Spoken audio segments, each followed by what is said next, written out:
სახელმწიფო ორგანიზაციები მომსახურების ამ პროდუქციის შესაძენად ორ ხერხს მიმართავენ. ან კონკურსს აცხადებენ და კომპანიებს შანს აძლევენ კონკურენტულ გარემოში იბრძოლონ გამარჯვებისთვის, ან მეორე უფრო მარტივი გზაა პირდაპირ გაუფორმონ ხელშეკრულება იმ კომპანიებს და ინდმეწარმეებს, ვინც შემწყიდველ ორგანიზაციას თავად უნდა. ამას ქვია გამარტივებული შესყიდვა და კორუფციის დიდი წილი სწორედ ამ ნაწილზე მოდის და აგიხსნით როგორ.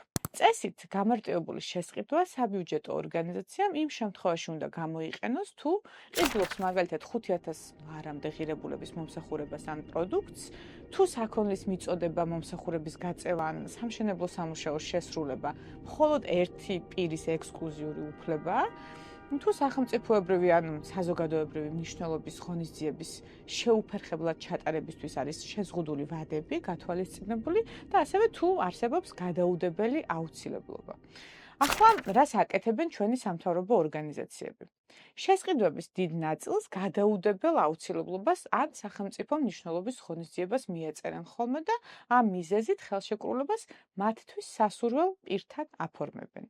აი ფაქტი ხშირად გიყვებათ შემთხვევებზე, როცა მთავრობის რჩეულები ხშირად ხდებიან მათივე მეგობრები, ნათესავები და ოჯახის წევრებიც კი. მაგალითად, მესტიის მერი კაპიტონ ჟორჟოლიანი სასტუმროს მომსახურების ტენდერს საკუთარ დას უფორმებდა. კახეთში სიღნაღის მერია გამარტივებული შესყიდვის ხელშეკრულებას საკრებულოს წევრის შვილს უფორმებდა.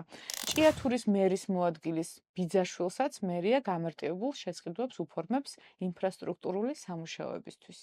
ჩვენი ჟურნალისტური გამოძიების სია, რომელშიც ნეპოტიზმი და კორუფცია ჩანს, აქაც საკმაოდ გრძელია.